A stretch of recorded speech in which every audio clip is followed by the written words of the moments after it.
Welcome, seekers of clarity. Today, we're going to cut through the noise, the distractions, and the mental chaos that plague modern life. What you're about to discover isn't another productivity hack or time management technique. These are battle-tested principles from ancient philosophers who understood something we've forgotten in our hyper-connected age. Focus is not about doing more things faster. It's about doing the right things with complete presence and unwavering discipline. The Stoics didn't have smartphones buzzing every 30 seconds. They didn't have social media algorithms designed to fracture their attention. They didn't have 24-hour news cycles pumping anxiety directly into their minds. Yet they faced something far more challenging: life without modern conveniences, constant political upheaval, plagues, wars, and the ever-present reality of death. And somehow, they maintained laser-like focus that allowed them to write philosophy that still transforms lives 2,000 years later. Marcus Aurelius led the Roman Empire while writing one of history's most profound philosophical works. Seneca managed vast wealth and political power while producing essays on the art of living. Epictetus went from slavery to becoming one of the most influential teachers in Rome. These weren't monks hiding in caves. These were people engaged in the messiest, most demanding aspects of human existence, yet they maintained extraordinary focus and discipline. How did they do it? Through understanding and applying fundamental truths about human nature, attention, and the mind. Truths that modern neuroscience is only now beginning to validate. Truths that, when properly understood and applied, can transform your scattered attention into a precision instrument. Truth 1. Your attention is your most valuable asset. The first truth that will revolutionize your focus is understanding that your attention is not just important, it's literally the most valuable thing you possess. More valuable than money, more valuable than time, more valuable than any physical possession. Because without attention, nothing else matters. You could have all the time in the world, but if you can't focus, that time is wasted. You could have unlimited resources, but if you can't direct your attention, those resources are useless. Epictetus taught that we become what we repeatedly attend to. If you constantly attend to distractions, you become distracted. If you constantly attend to worries, you become anxious. If you constantly attend to what others think of you, you become enslaved to opinion. But if you attend to what matters, if you focus on virtue, wisdom, and discipline, you become virtuous, wise, and disciplined. Think about your typical day. How much of your attention is consciously directed versus unconsciously hijacked? Most people wake up and immediately surrender their attention to their phones. They check messages, emails, news, social media. Before their feet hit the floor, their attention has been scattered across dozens of different topics, none of which they consciously chose to focus on. This is mental suicide. You're literally killing your capacity for deep focus before your day even begins. The Stoics would be horrified at how carelessly we give away our attention, how readily we let others determine what we think about. Here's the practical application. Guard your attention like a fortress. Treat every request for your attention as an invasion attempt. Before you give your attention to anything, ask yourself, did I choose this, or is it choosing me? Is this worthy of the most valuable resource I possess? Will attending to this make me better or worse? Start your day by claiming your attention before the world tries to steal it. Don't check your phone for the first hour after waking. Instead, direct your attention deliberately to something that matters. Read philosophy, write in a journal, exercise, meditate, plan your day. But whatever you do, Do it because you chose it, not because it demanded your attention. Truth 2. Multitasking is a myth that destroys excellence. The second truth is brutal in its simplicity. The human brain cannot multitask. What we call multitasking is actually rapid task switching, and every switch carries a cognitive cost. Research shows it can take up to 23 minutes to fully refocus after an interruption. Yet we interrupt ourselves constantly, believing we're being productive when we're actually destroying our capacity for deep work. Marcus Aurelius wrote, "Confine yourself to the present." He understood that excellence requires singular focus. When you're writing, write. When you're listening, listen. When you're thinking, think. Don't write while listening to a podcast, while checking emails, while thinking about lunch. That's not productivity, it's insanity. The modern workplace encourages this insanity. Open offices, instant messaging, constant meetings, the expectation of immediate email responses.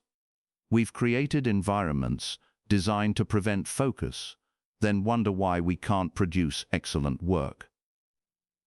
The Stoic approach is different. Choose one thing, give it your complete attention. Finish it, or reach a natural stopping point. Then, and only then, move to the next thing. This isn't just about productivity, it's about presence. When you're fully focused on one task, you enter what psychologists call flow state. Time disappears, self-consciousness vanishes, you become one with the work.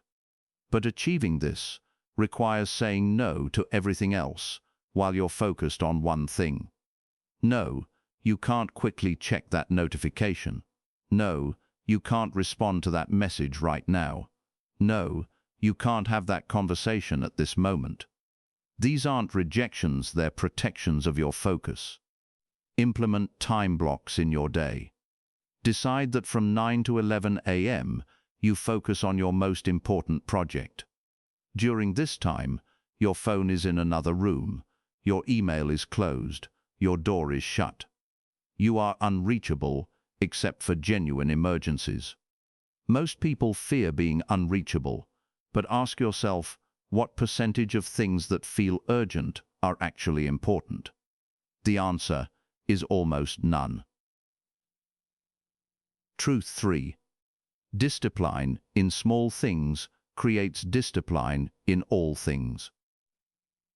The third truth is that focus isn't built through grand gestures, but through small, consistent acts of discipline. The Stoics understood that how you do anything is how you do everything. If you can't maintain focus while making your bed, you won't maintain focus while building your business. If you can't stay disciplined in your morning routine, you won't stay disciplined when real challenges arise. This is why the Stoics emphasized daily practices that might seem trivial. Making your bed perfectly, eating slowly and mindfully, walking with purpose rather than meandering, speaking deliberately rather than carelessly. These aren't just habits, they're training exercises for your focus muscle. Every moment of every day, you're either strengthening or weakening your capacity for focus. When you pick up your phone without purpose, you're weakening it. When you let your mind wander during conversations, you're weakening it. When you half-heartedly perform tasks while thinking about other things, you're weakening it. But when you fully engage with whatever you're doing, no matter how mundane, you're strengthening your focus. Washing dishes becomes meditation when you focus completely on the sensation of water, the movement of your hands, the transformation from dirty to clean. Walking becomes training when you maintain awareness of each step, each breath, each sight and sound. Start with one small daily task that you'll perform with absolute focus. Maybe it's brewing your morning coffee. Don't just go through the motions, while your mind races ahead to the day's challenges. Focus on the grinding of the beans, the aroma, the sound of water heating, the careful pour. Make it a ritual of attention. This isn't about coffee, it's about training your mind to focus completely on what's in front of you. Truth 4. Your environment is either your ally or your enemy. The fourth truth is that willpower alone isn't enough. Your environment powerfully shapes your behavior, and if your environment is designed for distraction, no amount of discipline will save you. The Stoics understood this. They carefully curated their surroundings to support their philosophical practice. Look at your workspace right now. How many potential distractions can you count?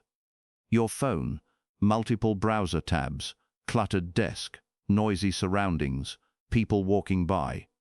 Each of these is a constant drain on your cognitive resources, even when you're not consciously attending to them. Your brain is constantly monitoring for threats and opportunities, and in a distraction-rich environment, it never fully settles into deep focus. The solution isn't to rely on willpower to ignore distractions. The solution is to eliminate them. Create a workspace that has only what's necessary for your current task. This might mean having different spaces for different types of work. A clear desk for writing, a comfortable chair for reading, a standing desk for calls. Each space primes your brain for a specific type of focus. But environment isn't just physical. It's also digital. Your computer desktop, your phone home screen, your browser bookmarks. These are all environments that either support or sabotage your focus. Remove apps that distract you. Use website blockers during focus time. Turn off all notifications except genuine emergencies. Make accessing distractions harder than doing focused work. The Stoics would regularly retreat from overstimulating environments to restore their capacity for focus. You might not be able to retreat to a countryside villa like Seneca, but you can create pockets of sanctuary in your daily life.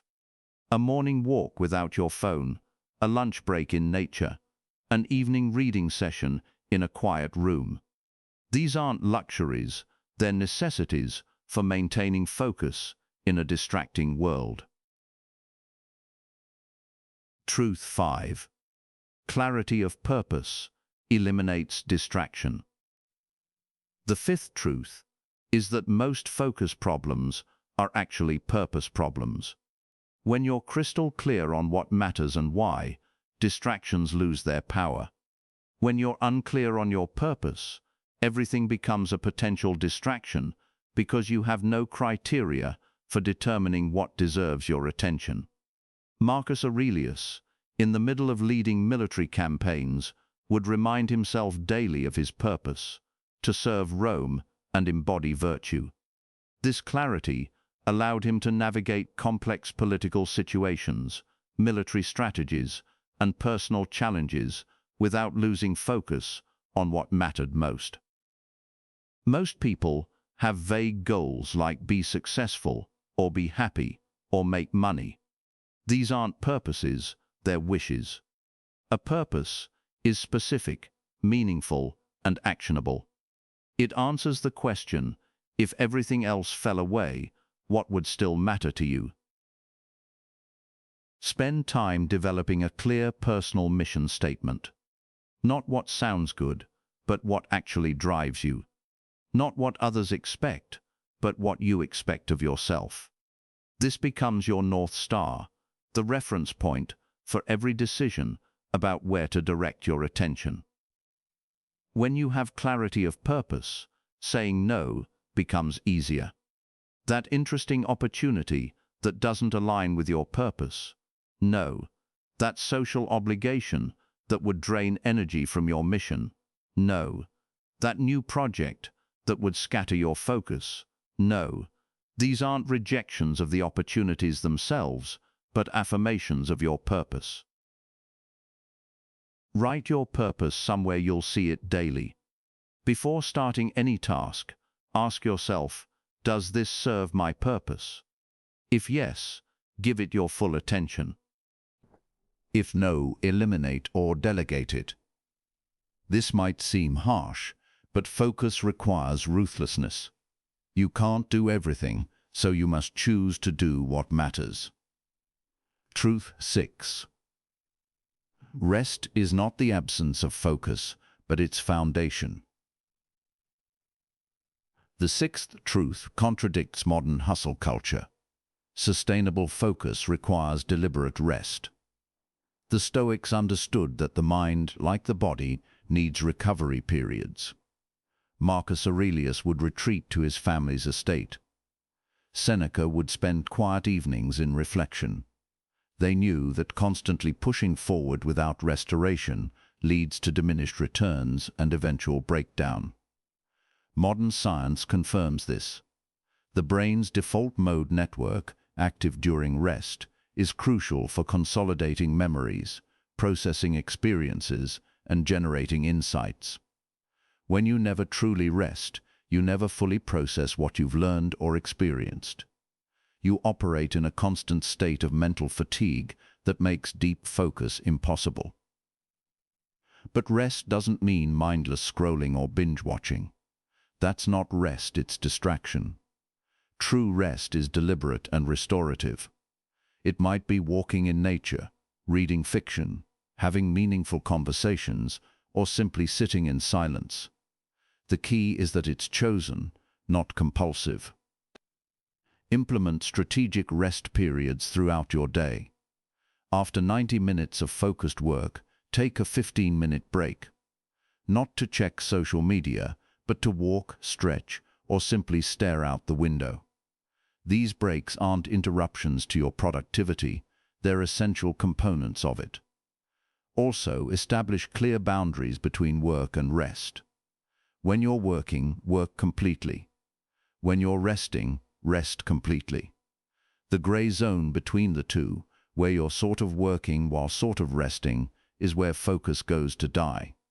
You neither accomplish meaningful work nor achieve real restoration. Truth 7. Physical vitality directly correlates to mental clarity. The seventh truth is that your body and mind are not separate entities, but one integrated system. The Stoics maintained physical discipline not for vanity, but for mental clarity. A weak body creates a weak mind. A neglected body creates a scattered mind. A vital body creates a focused mind. This isn't about becoming an athlete, it's about maintaining the physical foundation necessary for sustained mental focus. Regular exercise increases blood flow to the brain, promotes neuroplasticity, and enhances cognitive function. Poor sleep destroys focus more effectively than any distraction. Bad nutrition creates brain fog that makes deep thinking impossible. The Stoics practiced moderation in eating, not for moral reasons but for practical ones. Overeating makes you sluggish. Undereating makes you distracted by hunger. Eating poorly makes your energy levels unstable. They understood that physical discipline is mental discipline. Create non-negotiable physical practices that support your focus. This might mean exercising every morning before work, ensuring you get 7 to 8 hours of sleep, or eating meals that sustain rather than spike your energy. These aren't separate from your focus practice, they're fundamental to it. Pay particular attention to your energy rhythms. Most people have natural peaks and valleys in their focus throughout the day. Schedule your most important work during peak times and routine tasks during valleys. Don't fight your biology work with it. Truth 8. Negative visualization strengthens present focus. The eighth truth seems counterintuitive. Imagining loss enhances present focus. The Stoics practiced negative visualization, imagining losing what they valued, not to create anxiety but to generate appreciation and presence. When you truly understand that everything is temporary, you naturally pay more attention to what's in front of you. This practice, called premeditatio malorum, serves multiple purposes. First, it reduces anxiety about the future by mentally rehearsing challenges. Second, it increases gratitude for the present by highlighting what could be lost. Third, and most importantly for focus, it creates urgency that cuts through complacency. When you remember that this might be your last day with functioning health, you don't waste it on trivial distractions. When you consider that this project might be your last opportunity to create something meaningful, you give it your full attention. When you acknowledge that this conversation might be your last with someone you care about, you become fully present. Practice this daily. Spend 5 minutes in the morning imagining losing something you take for granted: your health, your job, a relationship, an ability. Feel the loss briefly but vividly, then return to the present with renewed appreciation and focus for what you still have. This isn't morbid thinking, it's realistic thinking. Everything you have will eventually be lost. By acknowledging this truth, you stop taking things for granted and start giving them the attention they deserve while you still have them. Truth 9. Saying no is the foundation of deep yes. The ninth truth is that focus is as much about what you don't do as what you do. Every yes to one thing is a no to everything else in that moment. Most people's focus is destroyed not by bad choices, but by too many good choices. They say yes to everything interesting, everything potentially valuable, everything that might help, and end up accomplishing nothing significant. The Stoics were masters of strategic no. They understood that time and attention are finite resources that must be allocated deliberately. Saying yes to everything is saying no to excellence. It's choosing to be mediocre at many things rather than excellent at a few things. This requires developing what I call a no practice. Before saying yes to anything, pause. Ask yourself, what am I saying no to if I say yes to this? Is this request more important than what I'm currently focused on? Does this align with my purpose? Can someone else do this better, or does it specifically require me? Most requests for your time and attention can be declined or delegated. That meeting that could be an email, that email that could be ignored, that project that someone else could handle, that favor that enables someone else's poor planning. Learn to say no gracefully but firmly. The fear of missing out drives many people to overcommit. But there's something worse than missing out: burning out. When you try to do everything, you excel at nothing. When you focus on a few crucial things, you can achieve excellence that makes all the things you missed irrelevant. Truth TA. Focused action beats perfect planning. The 10th and final truth is that perfection is the enemy of focus. Many people spend so much time planning the perfect approach that they never actually begin. They research endlessly, create elaborate systems, wait for ideal conditions. Meanwhile, those who start imperfectly but with focus accomplish more than those who plan perfectly but never execute. The Stoics emphasized action over theory. They understood that wisdom comes from experience, not just study. You learn focus by practicing focus, not by reading about focus. You develop discipline by being disciplined, not by planning to be disciplined. Start before you're ready. Choose one area where you want to improve your focus and begin immediately with whatever resources you have. Don't wait for the perfect workspace, the perfect system, the perfect time. There is no perfect time. There is only now. The key is to start small but be consistent. Better to maintain focus for 30 minutes daily than attempt 4 hours and burn out. Better to eliminate one distraction permanently than try to eliminate all distractions and fail. Better to complete one focused project than start 10 and finish none. Time. Track your progress, but don't obsess over metrics. The goal isn't to optimize every minute, but to develop the capacity for deep focus when it matters. Some days will be better than others. Some sessions will be more productive than others. What matters is showing up consistently and practicing the discipline of attention. The path forward. These 10 truths aren't just philosophical concepts. They're practical tools for reclaiming your attention in a world designed to steal it. Implementing them won't be easy. You'll face resistance from your own habits, from social expectations, from environments built for distraction, but the reward is worth the effort. The ability to direct your full attention where you choose, when you choose, for as long as you choose. Start with one truth. Apply it for 1 week. Experience the difference it makes. Then add another. Build slowly but steadily. Remember that focus, like physical strength, develops gradually through consistent practice. You won't transform overnight, but you will transform. The Stoics proved that extraordinary focus is possible even in chaotic circumstances. Marcus Aurelius maintained philosophical discipline while managing an empire at war. You can maintain focus while managing your modern challenges. The principles are the same. The choice is yours. Your attention is your most valuable asset. Guard it accordingly. Direct it deliberately. Develop it systematically. The quality of your attention determines the quality of your life. Choose to make yours excellent.